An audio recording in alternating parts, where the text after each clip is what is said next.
Hello everyone, this is Priyanka and welcome back to pre explore. आज हम discuss करने वाले हैं 7 जुलाई का पेपर। जिन्होंने भी पेपर लाइक पेपर 1 पेपर 2 किसी में भी अगर आपने हिंदी चूज़ किया है तो आपके लिए सेशन हेल्पफुल रहने वाला है ना। यहाँ पे हम क्वेश्चन तो डिस्कस करेंगे ही पेडागोजी के स्पेशली, ठीक है। पैराग्राफ वाले क्वेश्चन इंक्लूड नहीं कर रहे हैं।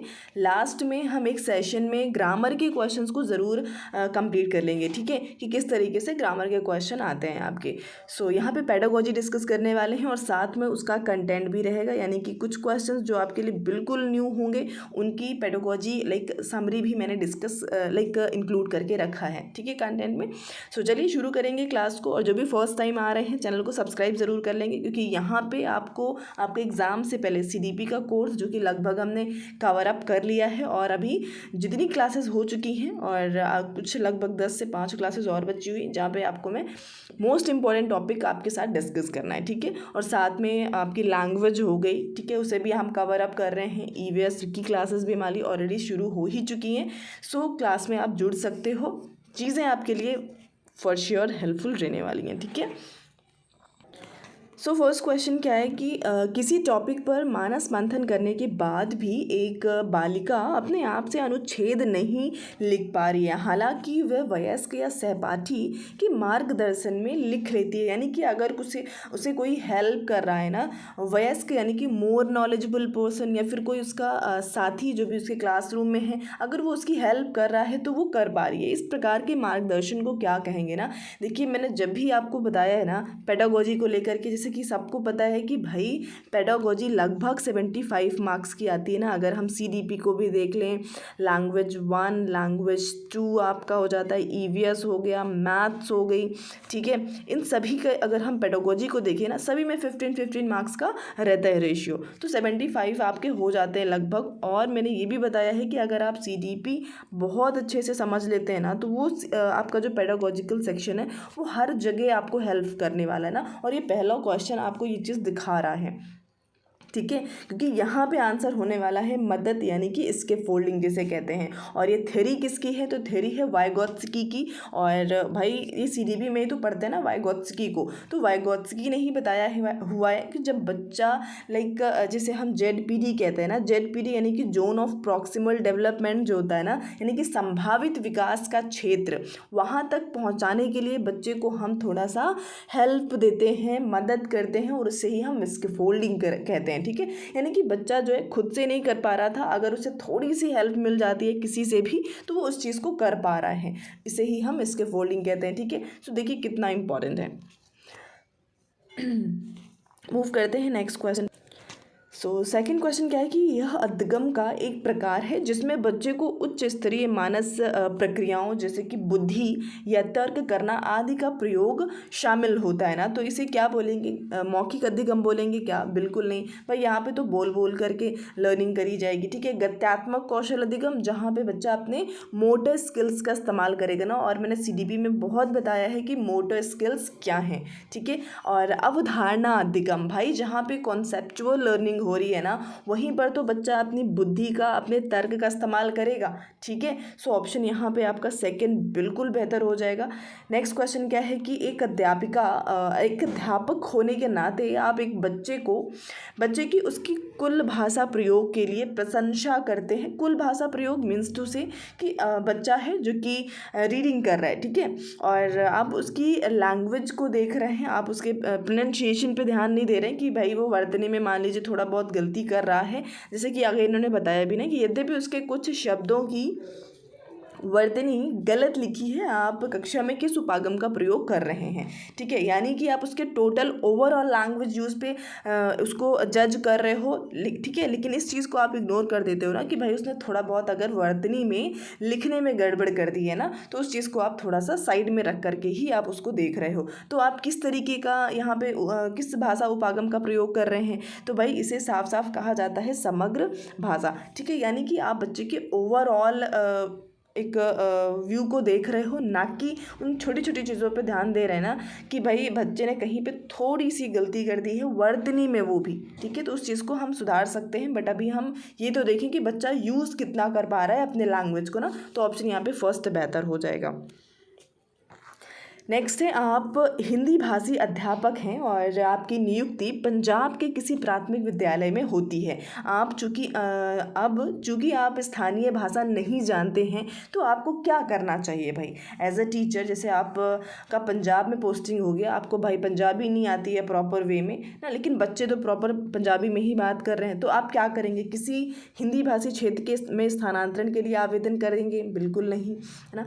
बच्चों की भाषा को एक संसाधन के रूप में इस्तेमाल करना चाहिए और शिक्षण आरंभ करना चाहिए। देखिए पैडागोजिकल जो इश्यूज होते हैं ना, यहाँ पे आपको बच्चे को सेंटर में रखना है ना। अपने अकॉर्डिंग आपको चीज़ें नहीं करनी है कि भाई आप ऐसे जगह पे पहुँच गए हैं जहाँ पे आपकी लैंग्वेज है ही नहीं ना, तो आप क्या करेंगे? वहाँ से भाग लेंगे, मतलब ट्रांसफ़र लेना ज़्यादा बेहतर होगा क्या ना। हो सकता है आपको अपने अकॉर्डिंग, बस वही चीज़ यहाँ पे ध्यान रखनी है कि खुद को सेंटर में नहीं रखना भाई, बच्चे को सेंटर में रखेंगे और उसके अकॉर्डिंग आपको यहाँ पे ऑप्शन चूज़ करना है ना। तो बच्चे के अकॉर्डिंग अगर देखा जाए तो सेकंड बिल्कुल परफेक्ट है भाई। बच्चे की ही लैंग्वेज को हम एज अ रिसोर्स, एक संसाधन की तरह इस्तेमाल करना चाहिए हमें, और फिर हम उसी लैंग्वेज में ही हमें शिक्षण करना है, ठीक है भाई। उसके लिए फिर हमें ट्रेनिंग लेनी पड़े, सीखनी पड़े उस लैंग्वेज को, तो आपको सीखना पड़ेगा ना। आप ऐसा नहीं कर सकते कि आप वहाँ से स्थानांतरण लेना बेहतर समझेंगे ना, या फिर इंग्लिश लैंग्वेज का इस्तेमाल कर देंगे, फिर वहाँ पे बच्चे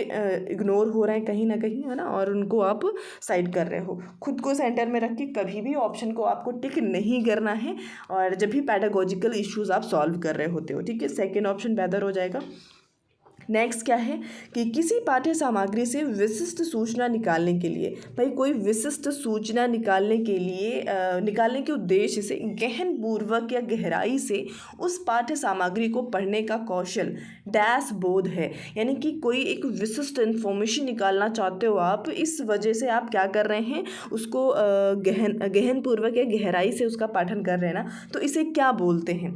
और ये आपको मैं बता दूं कि जिन्होंने भी इंग्लिश और हिंदी लैंग्वेज ली है ना, लैंग्वेजेस में, तो ये हिंदी और इंग्लिश कहीं ना कहीं सिमिलर आ रहे हैं अभी, जब से आपके ऑनलाइन एग्जाम्स होने लग गए हैं। यानी कि इंग्लिश के ही क्वेश्चन को हिंदी में अनुवाद कर दिया जाता है, एग्जैक्टली ऐसे ही क्वेश्चन आपके इंग्लिश में भी पूछे जाते हैं, ठीक है। कि जब आप किसी पैराग्राफ को या किसी चैप्टर को ऊपर ऊपर ऐसे पढ़ लेते हो तो उसे क्या कहते हैं, या फिर आप बहुत प्रॉपर कॉन्सनट्रेट करके किसी एक पर्टिकुलर इन्फॉर्मेशन को ग्रैब करने के लिए पढ़ रहे हो तो उसे क्या बोलते हैं, ठीक है।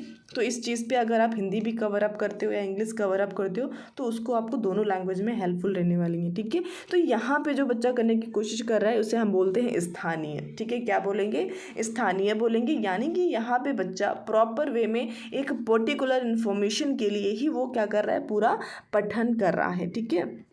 अब इस चीज़ को हम डिटेल में जान लेते हैं, जैसे कि स्थानीय बोध से क्या मतलब होता है। स्थानीय बोध से तात्पर्य विशिष्ट जानकारी निकालने के लिए किसी पाठ को बारीकी या गहनता से पढ़ने की क्षमता को कहा जाता है स्थानीय बोध। इसमें उन विवरणों, तथ्यों और सूचनाओं को समझना शामिल है जो सीधे पाठ में बताए गए होते हैं, ठीक है। और यह व्यापक या अधिक सामान्य समझ के विपरीत है, जैसे कि निष्कर्ष निकालना या सामग्री का मूल्यांकन करना ना। और जो अदर ऑप्शंस है ना, अब इन्हें भी अगर आप समझ लेते हो डिटेल में तो हो सकता है नेक्स्ट क्वेश्चन आपको इन्हीं ऑप्शंस में से कोई आंसर मिल जाए, है ना। तो इस वजह से क्वेश्चन में जो 3 अदर ऑप्शन होते हैं ना, उन्हें भी हमेशा जानने की कोशिश करें। अब वास्तविक बोध का तात्पर्य पाठ के समग्र अर्थ या फिर मुख्य विचारों को समझना शामिल होता है। यहाँ पे निष्कर्षात्मक बोध में पंक्तियों के बीच में अनुमान लगाना या जो सीधे तौर पर कहा गया है उससे आगे जाना शामिल होता है। मूल्यांकनात्मक बोध में लेखक के इरादे, प्रभावशीलता और पूर्वाग्रह जैसे पहलुओं पर विचार करते हुए पाठ का मूल्यांकन या आलोचना शामिल होता है, ठीक है। तो इस तरीके से ये 4 ऑप्शन भी हमने समझ लिए। नेक्स्ट क्वेश्चन क्या है कि भाषा अधिगम में निदानात्मक परीक्षण का उद्देश्य क्या है ना। देखिए, निदान का मतलब ही होता है कि आपको पहले भाई क्या करना है, अगर बच्चा है और बच्चा किसी तरीके की गलती कर रहा है ना, तो आपको क्या करना है, पहले आप ये जानने की कोशिश करेंगे कि आखिर बच्चा ये गलती कर क्यों रहा है ना, क्या रीज़न है इसके पीछे। और फिर रीज़न जानने के बाद क्या करेंगे, आप उसका उपचार करेंगे, ठीक है। ऐसा नहीं है कि योगात्मक आकलन के लिए योजना एवं प्रश्न बनाने के लिए आप ऐसा कुछ कर रहे हो, बिल्कुल बिल्कुल नहीं, ये भी गलत हो जाएगा। ठीक है भाई, बच्चों के समझ में रह गए अंतरों को जानना ही निदानात्मक कहलाता है, और फिर उसके बाद उनका उपचार देना, प्रॉपर रेमेडियल क्लासेस आप बच्चों को प्रोवाइड कराते हो। तो ऑप्शन नंबर यहाँ पे थर्ड बेहतर हो जाएगा। नेक्स्ट क्या है कि निम्नलिखित में से कौन सा कथन पाठ्य पुस्तक के बारे में सही हो जाएगा। जो बुक्स हमारे पास होती हैं, बच्चों के पास होती हैं, उनका यूज़ हम किस तरीके से करते हैं। पाठ्य पुस्तक अध्यापक और विद्यार्थी के लिए एकमात्र, भाई एकमात्र शब्द जैसे जो है ना, ये आंसर को लिमिट कर देते हैं।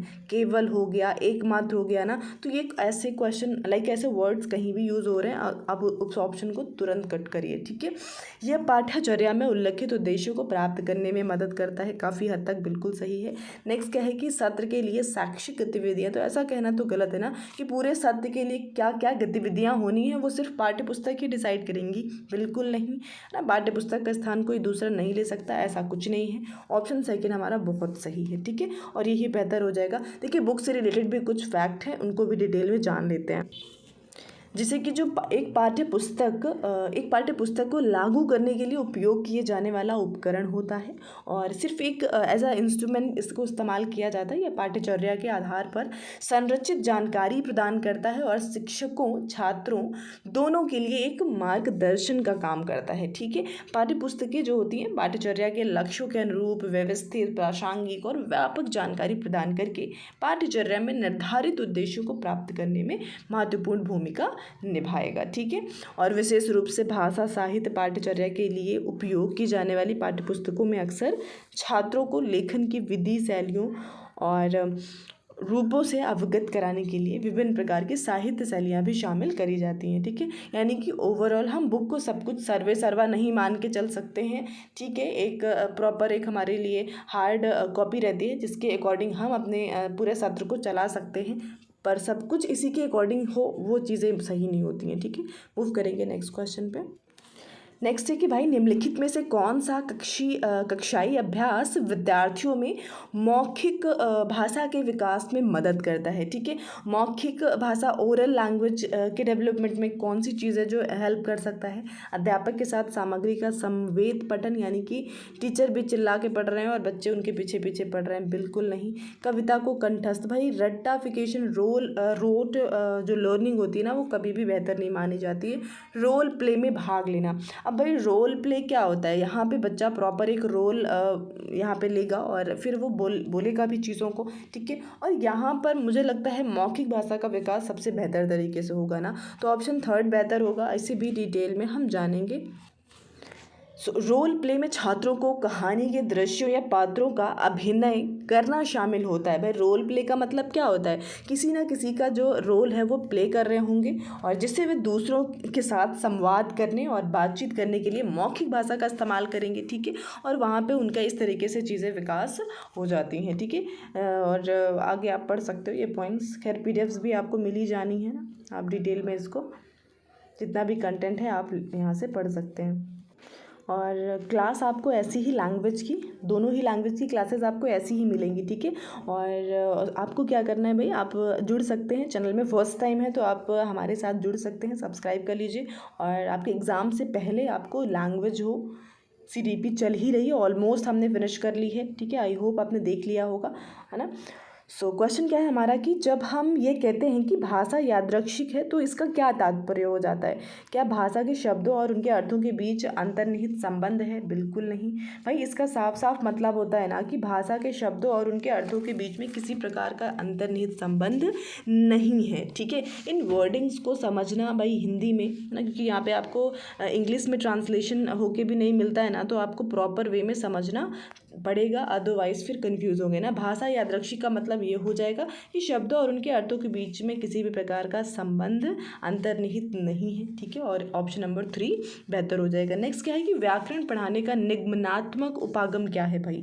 तो देखिए निगमनात्मक और दूसरा होता है अनिगमनात्मक। ठीक है, तो निगमनात्मक में क्या होता है ना कि बच्चों के सामने पहले रूल लाए जाते हैं, नियम लाए जाते हैं, उसके बाद एग्जाम्पल दिया जाता है। ठीक है, इसे हम निगमनात्मक कह देते हैं। और अनिगमनात्मक क्या होता है, जहाँ पे पहले एग्जाम्पल लाते हैं बच्चों के सामने और फिर उसके बाद रूल लाए जाते हैं। तो ऑप्शन यहाँ पे हमारा सही लग रहा है सेकंड, जहाँ पे नियम प्रस्तुत करने चाहिए बच्चों के सामने पहले। नेक्स्ट क्या है कि डैश तथ्यों से कहीं आगे जाकर अनुमान लगाने का तरीका है। तो भाई क्या हो सकता है ये, तो ये पाठ्य सामग्री का विस्तार है जिसे हम एक्सट्रापोलेशन कहते हैं ना, और जहाँ पे आप लाइक किसी भी तथ्य से कहीं आगे जा कर के बच्चों को अनुमान लगाना, ठीक है, वो चीज़ें आप सिखाते हो। एक भाषा अध्यापक को चाहिए कि वह शिक्षार्थियों को स्वच्छंद लेखन के लिए प्रोत्साहित करे, क्योंकि स्वच्छंद लेखन का विद्यार्थियों के लिए लाभ है। स्वच्छंद लेखन यानी कि उन्हें खुद से लिखने के मौके देने चाहिए, ठीक है।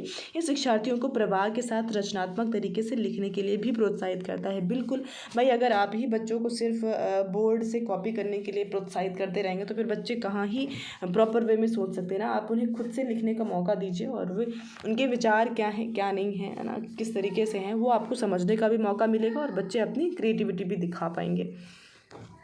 सो नेक्स्ट क्या है कि आप कक्षा 5 के अध्यापक हैं और अपने विद्यार्थियों को पाठ्य सामग्री अच्छी तरह से पढ़ने के लिए कहा है। उसके बाद आप संदर्भ और प्रसंग को ध्यान में रखते हुए प्रश्नों के उत्तर देने के लिए कहते हैं। आप इस प्रक्रिया के द्वारा आप विद्यार्थियों को किस तरह के पठन के लिए प्रोत्साहित कर रहे हैं। तो भाई इसे हम अगर देखते हैं ना, तो इसे क्या कहा जा सकता है, यहाँ पे भाई बच्चे को प्रॉपर चैप्टर रीड करना है और चैप्टर रीड करने के बाद फिर क्या करना है, क्वेश्चंस के आंसर भी करने हैं, ठीक है। तो ये बच्चों में गहन पठन को प्रोत्साहित करता है, ठीक है। अगर बच्चा गहन पठन करता है यानी कि प्रॉपर वे में उसे रीड करना पड़ेगा, तभी वो क्वेश्चंस के आंसर कर पाएगा, ठीक है। नेक्स्ट क्या है कि भाषा अर्जन केवल तभी घटित होता है जब बच्चों को व्याकरण, भाई व्याकरण के नियम, भाई ऐसा थोड़ी नहीं होता कि छोटा सा बच्चा है उसे हम व्याकरण के नियम पढ़ाते हैं तभी उसे लैंग्वेज आती है ना, ऐसा बिल्कुल नहीं है। बच्चों को अनुवाद करने का अभ्यास बिल्कुल नहीं, भाई बच्चों को हम ऐसा परिवेश देंगे, ऐसा एक्सपोजर देंगे जिससे बच्चे अपने आप लैंग्वेज को सीख जाते हैं ना। अर्जन ही, एक्विजिशन ही एक तरीके से नॉर्मल होता है, यानी कि बच्चे के आसपास जो भी लैंग्वेज होती है वो ईजिली एक्वायर कर लेते हैं, उसको अर्जित कर लेते हैं, उसके लिए किसी रूल नियम की ज़रूरत नहीं होती है, ठीक है। नेक्स्ट और लास्ट क्वेश्चन क्या हो जाएगा कि कक्षा में मातृभाषा को स्थान ना देना किस विधि की विशेषता होती है। तो ये भाई रूल्स हैं, अगर आपने पढ़ा होगा तो आप आंसर कर पाएंगे ना। ये फैक्चुअल बेस्ड हो जाता है, इसमें कोई पेडागोजी नहीं है। तो मातृभाषा को जो स्थान नहीं देता वो है आपका डायरेक्ट या फिर प्रत्यक्ष विधि ना। तो ये हो जाता है यहाँ पे आंसर आपका। आई होप चीज़ें आपके लिए हेल्पफुल रही हैं, तो ज़रूर चैनल को सब्सक्राइब और शेयर कर देंगे वीडियो को। आज के लिए इतना ही, मिलते हैं नेक्स्ट वीडियो में। Thank you.